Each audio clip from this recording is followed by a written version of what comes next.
Hi, friends. This is Wendy Harrop, and welcome to the Say Yes to Yourself podcast. On the Say Yes to Yourself podcast, you'll hear stories from women just like us who are adding the practice of saying yes in their daily lives in big and small ways, and as a result, are experiencing the truth that everybody wins when you say yes to yourself. Saying yes to yourself is a graceful unfolding, an intentional becoming of the very best version of you. It is my hope that in these conversations, we are able to find our truth and be inspired and empowered to live our very best lives. I'm so excited to go on this journey with you, and I look forward to finding a bit of our own story in each other's.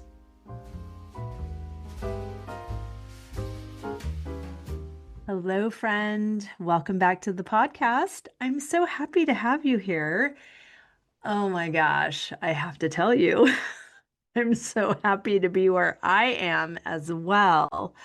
I am on the most beautiful cruise ship, the Celebrity Ascent. I have the most glorious suite. I am traveling with my friend Liz. We have gorgeous accommodations. We have private pool. We have butler. We have people that just want to give us reasons to say yes over and over again. There are phenomenal people that we are on this cruise with. This is an Abraham Hicks cruise. So there are like 800 people that are all doing this beautiful high vibe, spiritual, personal development work that are on the ship. And it is, it's delicious. It's so fun. I am so excited that I took a picture of myself before we set off to sea, knowing that I will be unrecognizable on the other side of this trip. And those are my favorite kind. And I'm fairly certain that happens every time I leave my house and head for the airport. This gorgeous one yes after the next, transformational awareness, up level, growth, expansion, joy, freedom, all of the goodness. And it comes when I hold space for myself, when I allow for a pattern interrupt, when I deliberately set my intentions to be in the rooms that I want to be in with the teachers, with the mentors, with the community of people that are committed to their own personal growth as well. It's gorgeous.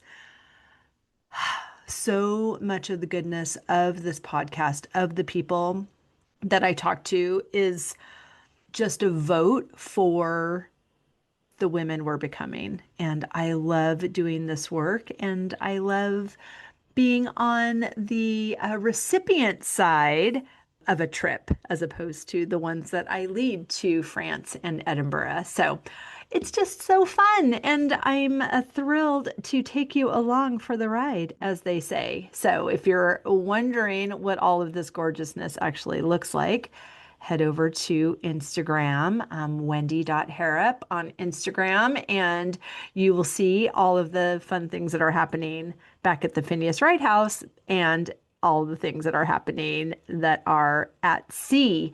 We'll be in Cartagena tomorrow, which that's going to be dreamy and fun and fabulous. And, okay.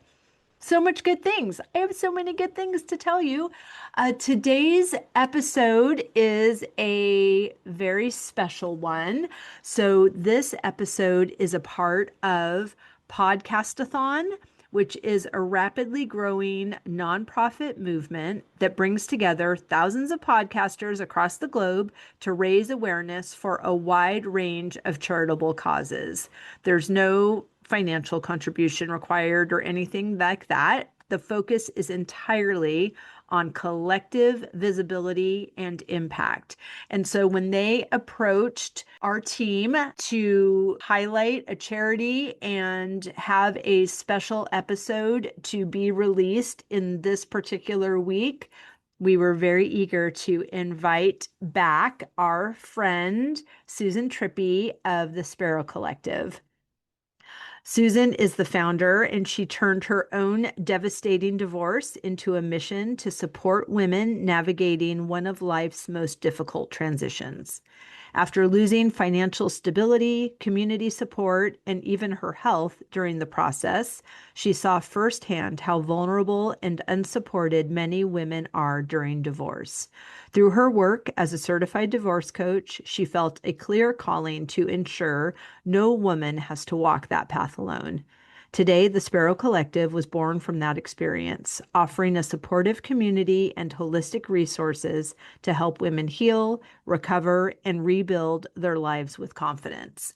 So, you may remember we have had Susan on the podcast before. She shared the beautiful vision for the Sparrow Collective. She is back with an update of how things are going. And I think it's really important to hold space for these kinds of conversations where you're not just seeing the highlight reel. You're not just seeing, oh, I was down and out, and then I got a beautiful idea, and everything was blue skies and green lights, and here I am rolling around in all of my cash with all of my clients doing all of this nonprofit work.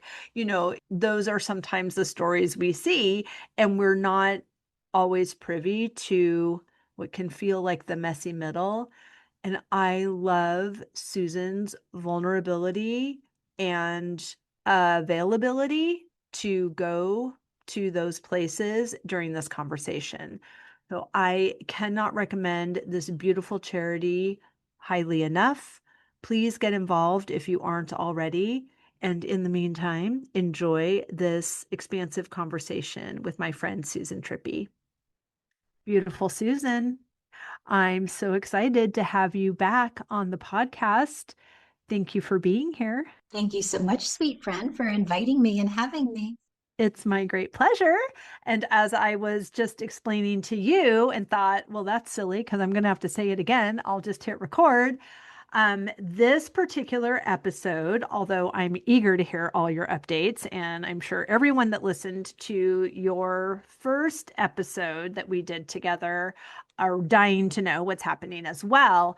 But this particular episode is a part of a bigger picture, which is called Podcasthon. And this is an organization that brings together several podcasts and asks them to pull focus onto a charity that's important to them.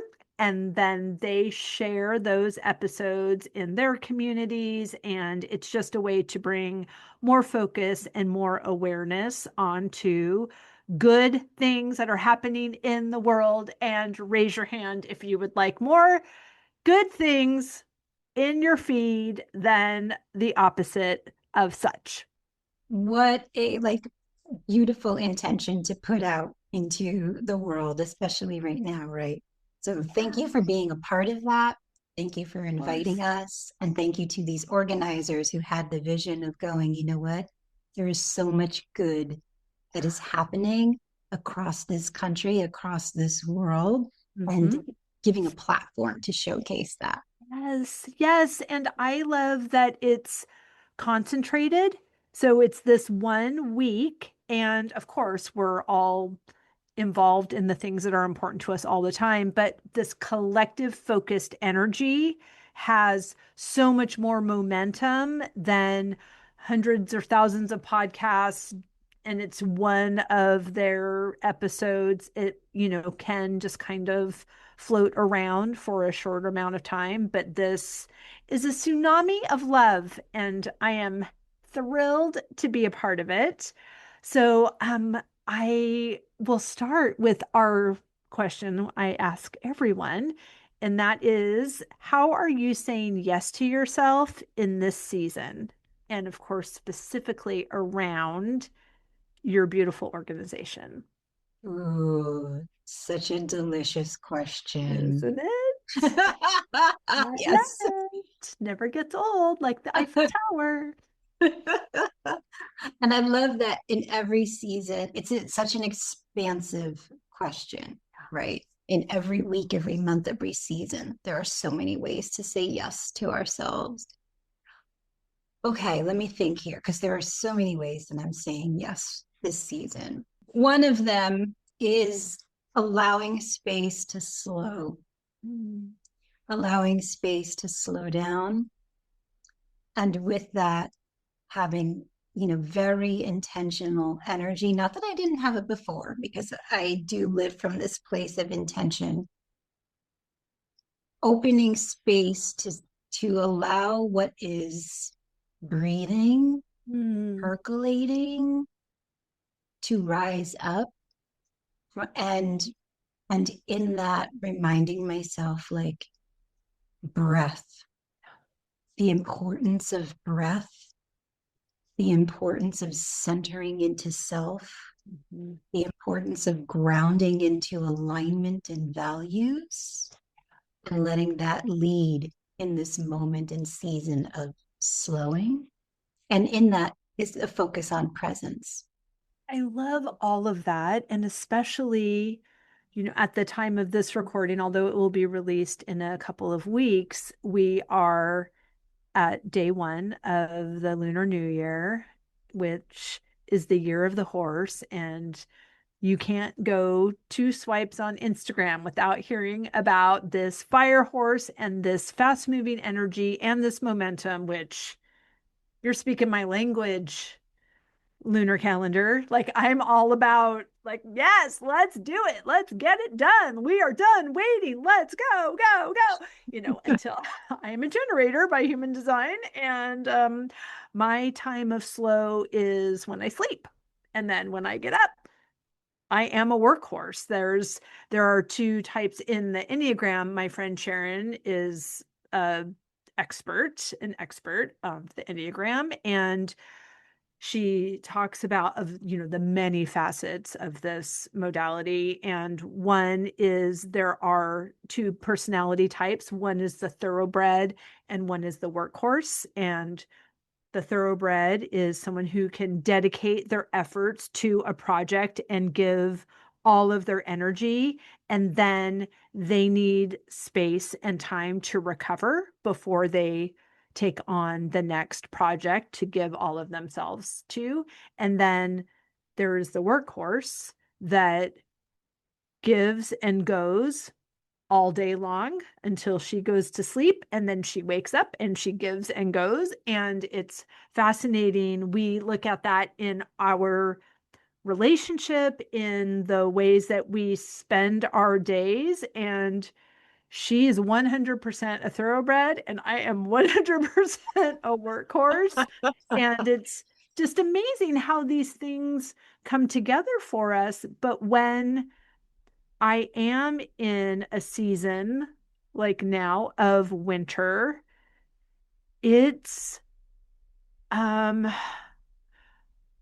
reminding myself, regulating my own nervous system around this. I call it a concept because I have not integrated it into a practice, but this idea that it is safe to be at rest, and Yes, it is safe to go slow. It is safe to experience a graceful unfolding, and not just safe that someone's going to get me, but I'm not going to miss out on what's meant for me. exactly. And that level of presence actually broadens the perspective and the purview of what's available, because I'm going slow enough to see farther instead of the focused of what's right in front of me.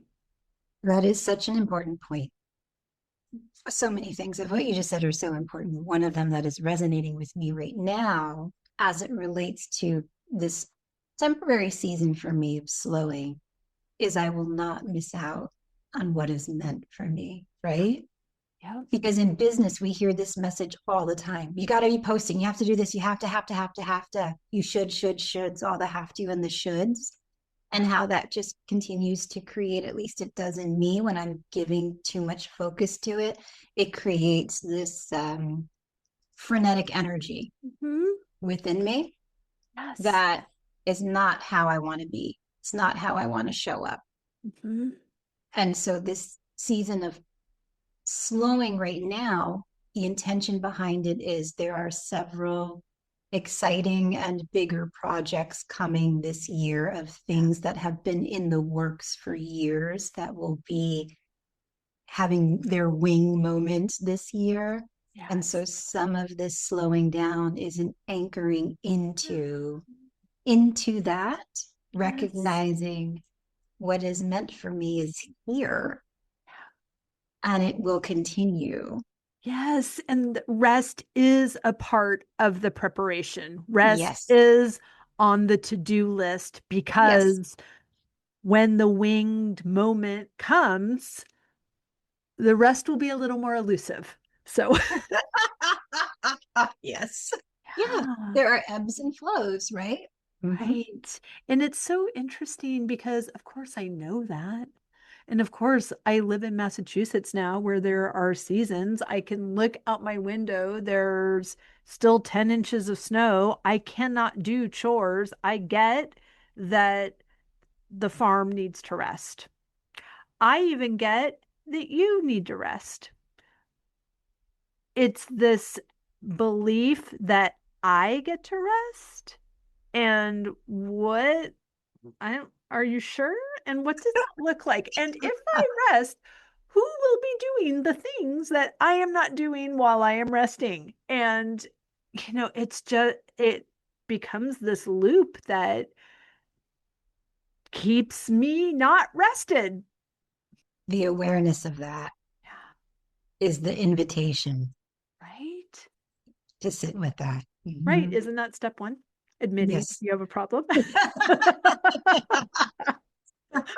It's so good. I love this podcast so much because it just feels like a giant mirror and I desire to be whole. So I want to know. It feels that because you are, and this is a moment of affirming you. Mm, You are so gifted at holding space, and you are so gifted at opening space for open, vulnerable, genuine, authentic conversation because it is who you are. And so it is this wonderful space of safety, of collaboration, of encouragement, and of recognizing we all bring to the table the sum of our experiences, right? And so that is part of this beautiful journey. Some of the things that you have an invitation to explore are different from the things that I have an invitation to explore. And in this, I genuinely love listening to your podcast and I mm, enjoy every conversation we have because it opens up an opportunity to become more self-aware, mm, to become more whole, to become more compassionate, to become more creative and inspiring and inspired for I sure. love you so much. Thank you. I receive all of that. Yes. Yes, It my friend. feels so good. And what a gift. Thank you. Thank you for your generosity and your vulnerability as well. Absolutely. Okay. So, in the spirit of Podcastathon, please tell us about this phenomenal charity, this phenomenal organization that you have birthed. I'd love for you to share its inception and any sort of timeline to now, whatever is on your heart, it's all here. Thank you. Of Thank you. course. This wonderful organization is called the Sparrow Collective. And while it was birthed in 2024, it has been on and in my heart and in my lived experience for a number of years, right? For your viewers who are listeners who are learning about this for the first time, the 30-second sort of nugget is that we are committed to creating supportive living communities for women and children who are impacted by divorce that are both a combination of short-term residential with full wraparound support services on site. Where Beautiful. this comes from is a lifetime of my experiences in community development work, journeying through my own divorce later on, and through this recognizing very clearly the gaps that are in place for women who are journeying through divorce, right?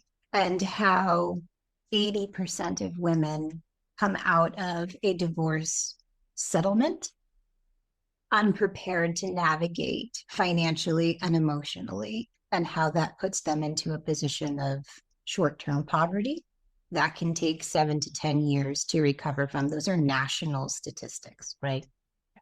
And can we just speak to the point of who your client is and her demographic? Because I think initially someone could think that this is a part of public services, and that's the gap that you are filling. Great clarification. So we are launching the first supportive living community, the first Sparrow Collective in the Commonwealth of Massachusetts, with the intention of expanding out, right? In this first center, we are focusing on Worcester County in particular within Massachusetts, because the resourcing is not as significant in Worcester as it is in some other counties, right? What we are seeing, hearing, and recognizing from all of our research and data is that there are support services and professionals available for women who fall below this $35,000 income level, right? There's lots of resources, including housing, that are available for those women and families.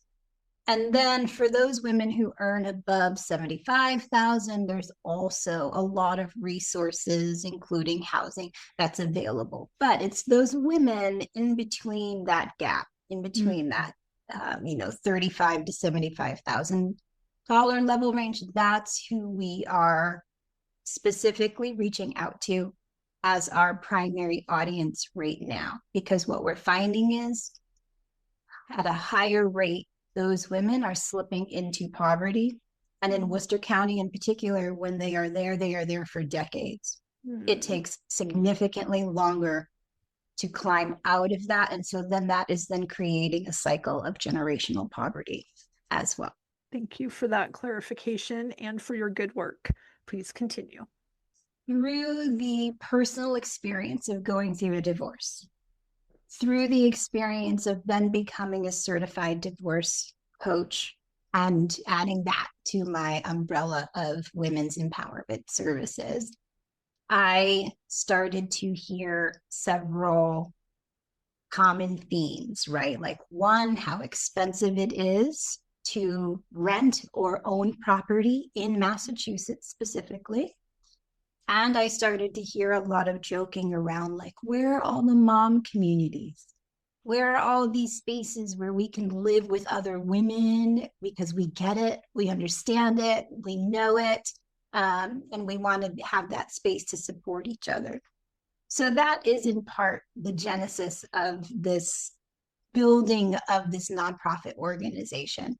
And through that, developing this very curated network of professionals in the divorce care and recovery space, and having the conversations with them around the impact that we are seeing of divorce on women in particular, not only in Massachusetts, but across the country. But as we're talking here in Massachusetts, started seeing the same thing and recognizing the lack of services that are available in a centralized location, right? So your housing might be in one town, but your attorney is 5 towns over.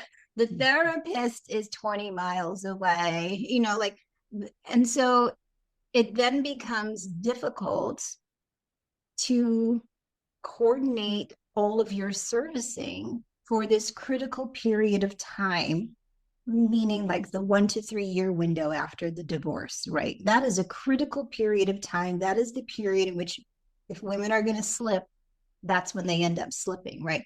So we want to catch that. We want to catch that. We want to prevent it. We want to help elevate those women so they don't slip into this place of poverty.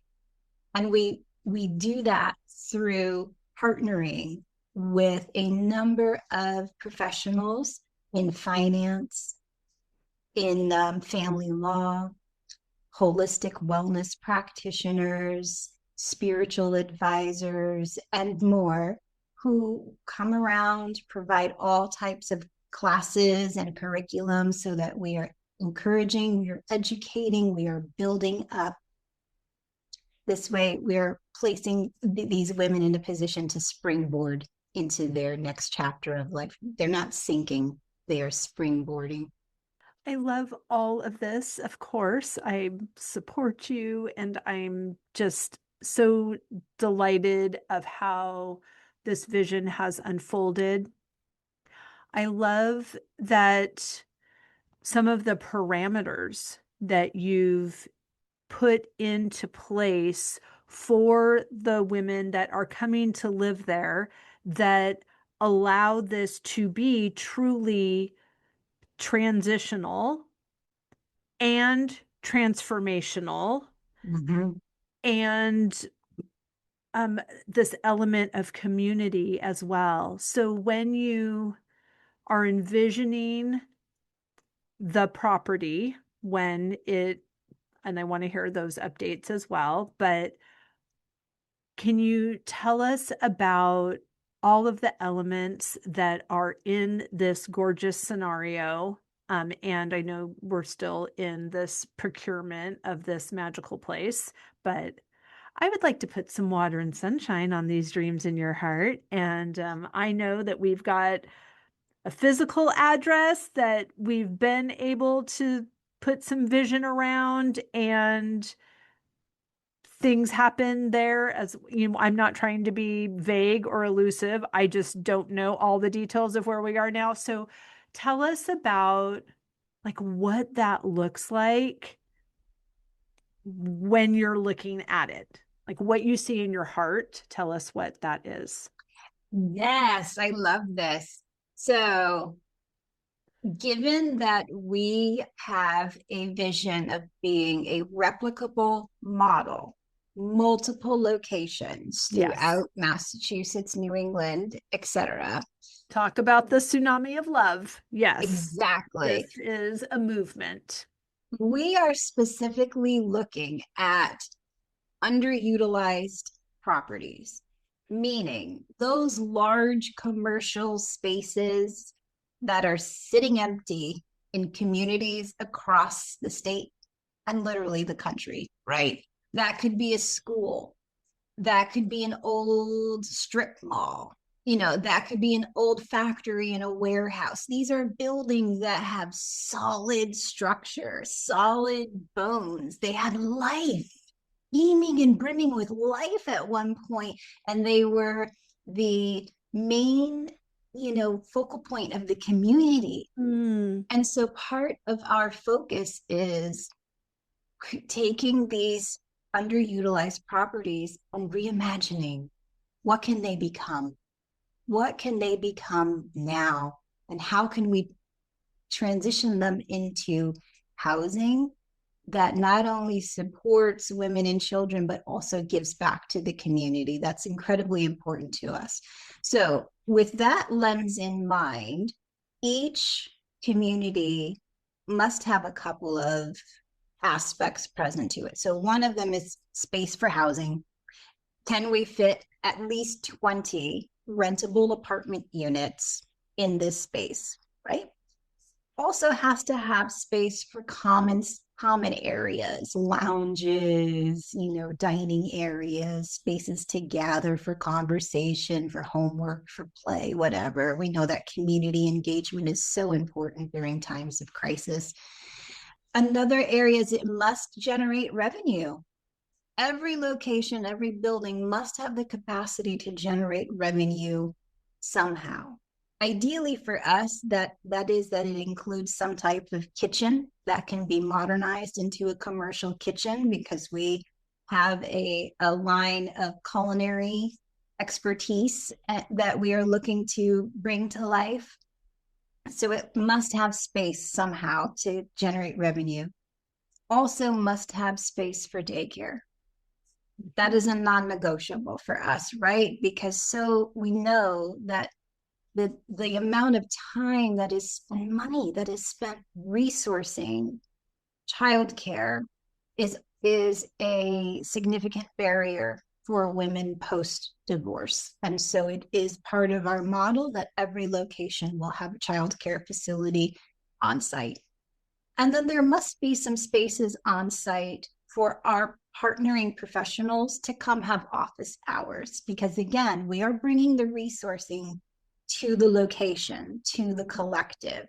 We're not asking women to drive all over the state. Like, we will have on-site resources available. So it must have space for offices, for staff, and for our professional partners. It's so great. Now, the last time that we spoke about this, you had a property in mind, Mhm. and it sounds like that is not the property that we're moving into. And what I want to say to that, as your friend and as a woman who has had her eyes set on an address and saw it like it was already done, and it does not belong to her, and she still's not sure how that happened. But what I said to myself, and what I absolutely believe, and what I say to you, it is in every instance this or something better. It's this or something better. It's this or something better. It's that way about properties. It's that way about boys. It's that way about jobs. It's that way about everything, because all of the resources of the universe are collaborating on our behalf for the things that we desire. And this is a beautiful vision that you have. And I can feel like that it sucks to talk about it vaguely when we spoke about it a few months ago. It was the stackable laundry units are going here, and the commercial kitchen is here, and we're partnering with the food kitchen, and we're now a catering company, and so I want to acknowledge that there was momentum that doesn't seem to be occurring right now. Mhm. And I want to talk about, that's a very real part of being a founder of a nonprofit. It is a very real part of entrepreneurship. It is a very real part about life. It is a very real part about these women that you are creating space to serve. We all thought something was going to happen, and it ended up not happening the way we thought it was going to happen. And here we sit. And there is a tendency to wonder if we got the message wrong, or wonder what the actual F is happening, and wonder, like, hello, is this thing on? Like, what? I don't get it. I don't see how this is in service to the greater good. And so I want to support and remind you of all the beautiful synchronistic divine cooperative components that have come together in since 2024, as you really, this vision moved from your heart to outside of your body into pitch decks, into boards, into properties, into collaborators and um, philanthropic organization, like all of the infrastructure that has been laid, although our eye was on the prize of a certain building, it doesn't that didn't all go away when the opportunity for this building did. So I would love an update on what is happening there, but I would also love it with through the lens of how do you manage the pitfalls of people not getting what a good idea this is? And why didn't you just say yes? Gosh, let's get on with it. Like, this is like so low vibe compared to where we're going.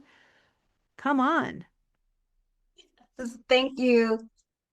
Thank you for all of that. my rant That for you. no, it's not. It is not a rant. It is the reality when you're in spaces of big, bold vision, big, bold dream that requires a lot of pieces aligning. And sometimes it falls through, right? Yeah. There's all kinds of reasons. And so I so appreciate the naming of the energy and intention behind the movement and how that continues to carry through, right? And so for me, the experience has been one in which I don't know if I have shared this outside of the board of directors, but I went to, so as we were moving through the process to purchase a particular property, that I clearly felt, believed God dropped this and all this stuff was aligning around it, right? Mm-hmm.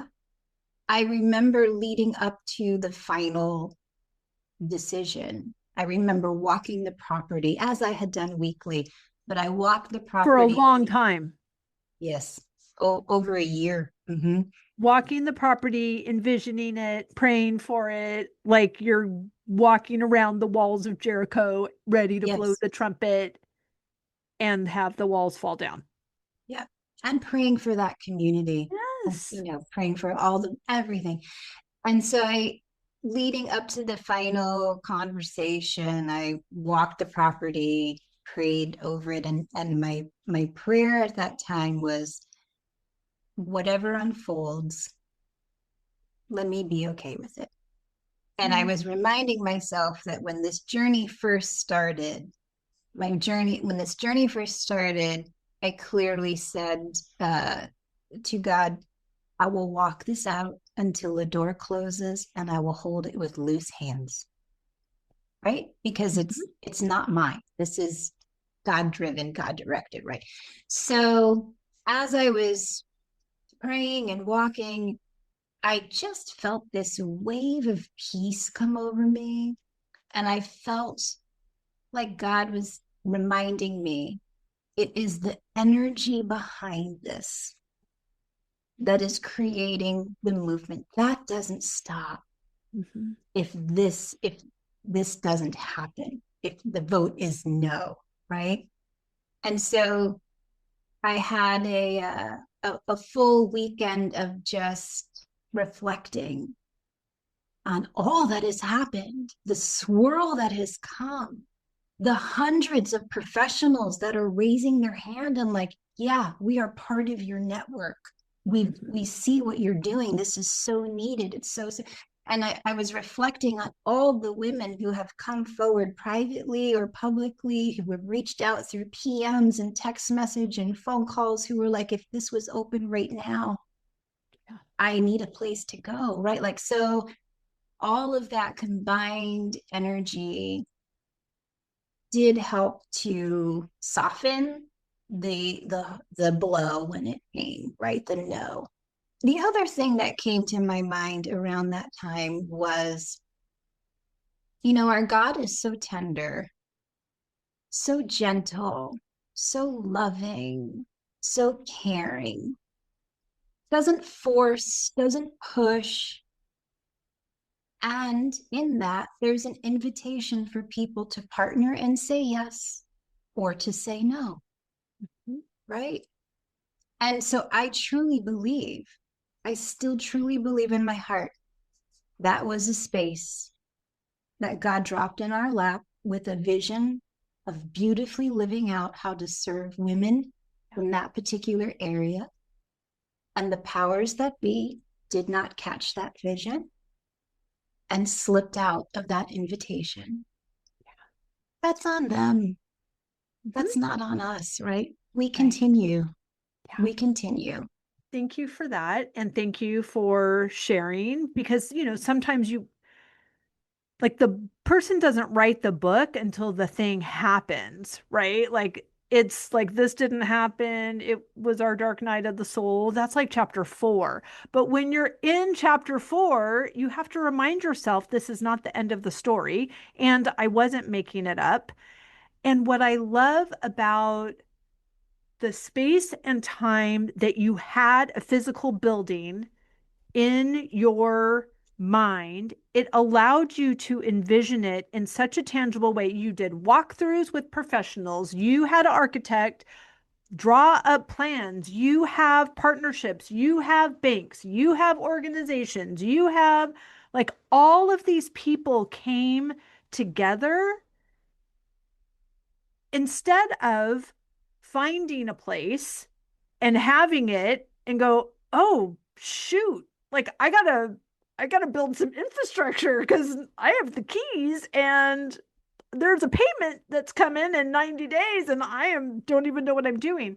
So you've done the work, right? Like you cut wood, you carried water, you assembled the people, you have the pitch deck, you have the board, you have like all of the structure so that when what is next, the next logical step, property in parentheses, plural, Mm-hmm. come, you are ready and it's scalable Yes.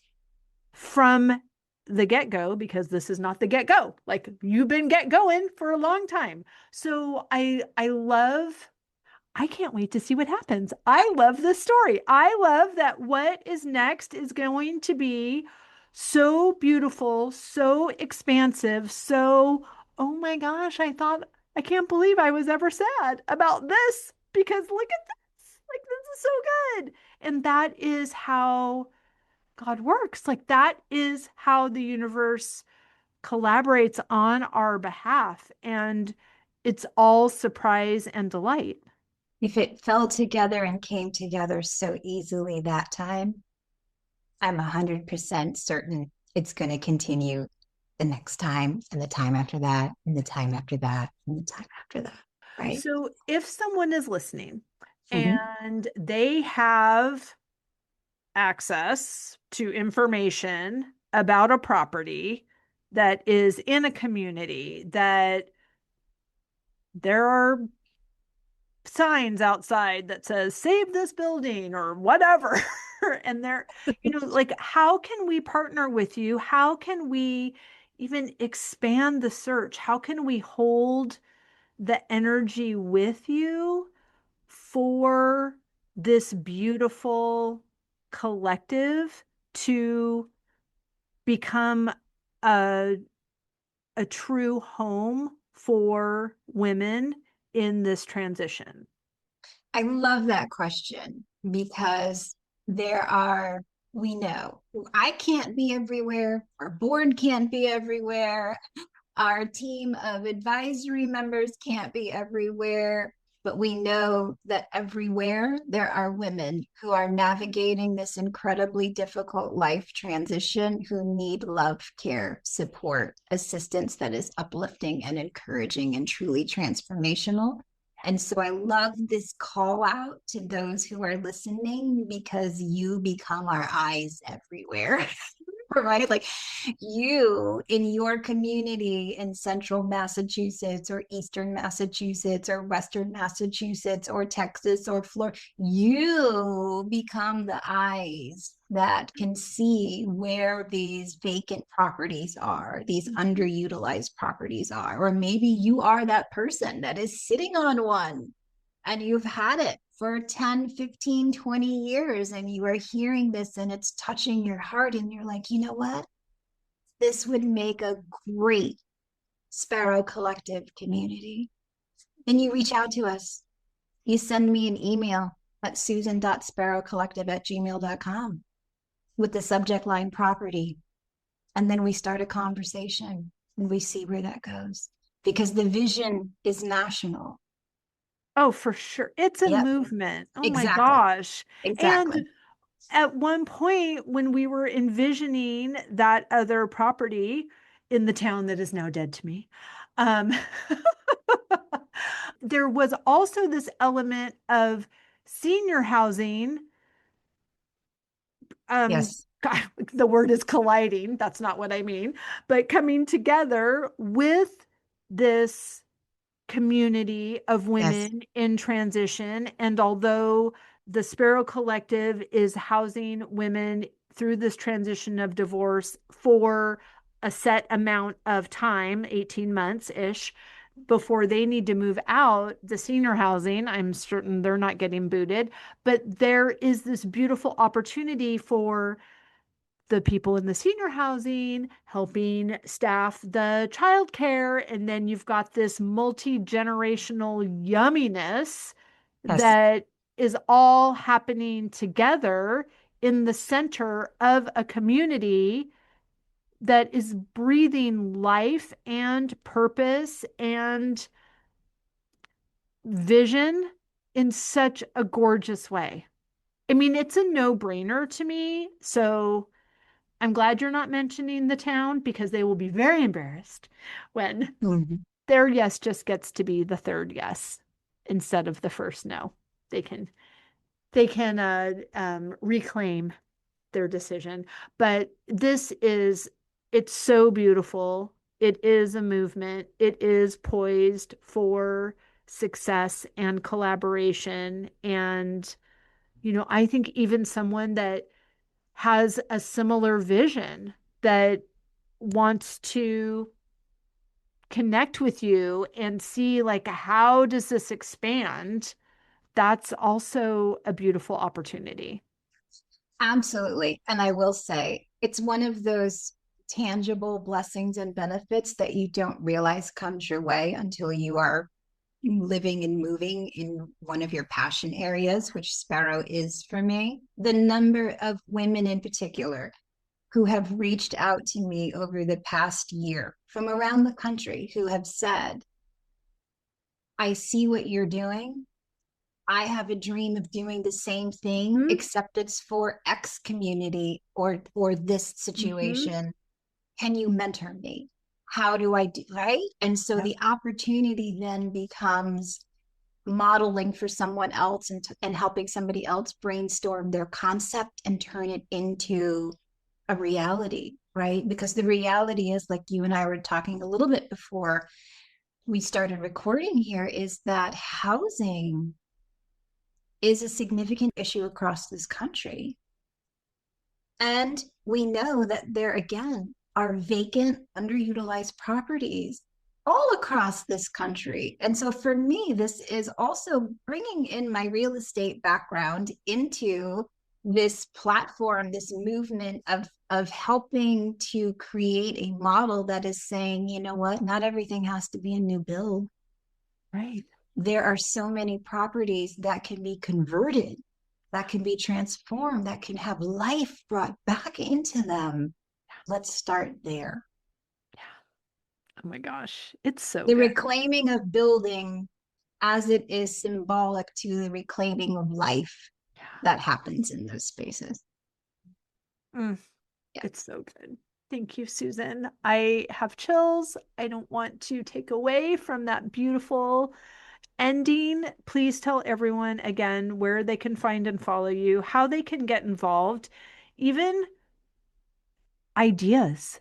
Because, like you said about mentoring, the beautiful thing about you being an idea factory for somebody else's vision is it clears up, you have no resistance to their success, right? So the wisdom is flowing through you. You are an open channel and you are saying everything you need to hear for yourself. And your next aha comes in the process of shining a light on a possible path for this person. I mean, that's probably also why I love this podcast, because like I have 47 new ideas for things every time I talk to someone about their great thing. So I love like keeping this conversation going, not waiting to get involved until it's already a done deal and like you get a picture of the magnet of whatever the place looks like. It's like, God, let's be a part of this now. The table is expansive, right? The circle continues to widen. There is room and space for every voice, every idea, every collaboration, every partnership. And so, if this conversation is stirring something in you, dear sweet listener and viewer, if this conversation is resonating with your heart in whatever way, if you have ideas about how a model like this can service families in your community, then reach out. Reach out. You can find us on the internet at thesparrowcollective.org, thesparrowcollective.org. You send me an email, susan.sparrowcollective@gmail.com. I would love to have conversation with you, brainstorm, explore. You never know. This is how it happens, right? It's the inspiration behind the energy, behind the love and intention of it, behind the movement that continues ripples out across the country, out across the world. We inspire each other to be better. We inspire each other through love. We inspire each other through service to common humanity. Let's continue the ripple effect. Indeed. We will link everything down in the show notes. Thank you so much, Susan. I have loved this conversation. Thank you, my sweet friend.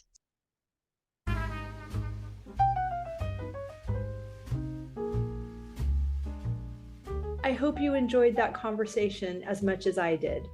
As always, any links or notes mentioned can be found at phineaswrighthouse.com in the podcast section of our site or in the show notes below. And if you haven't connected with me personally, come find me on Instagram at Phineas Wrighthouse and let me know you listened to this episode. I'd love to get to know you. Thank you for sharing this time with me. I know your days are full, and I'm really grateful that you chose to spend some of your precious time right here. Be sure to subscribe to the podcast so you don't miss any of these delightful conversations. I'll see you next week.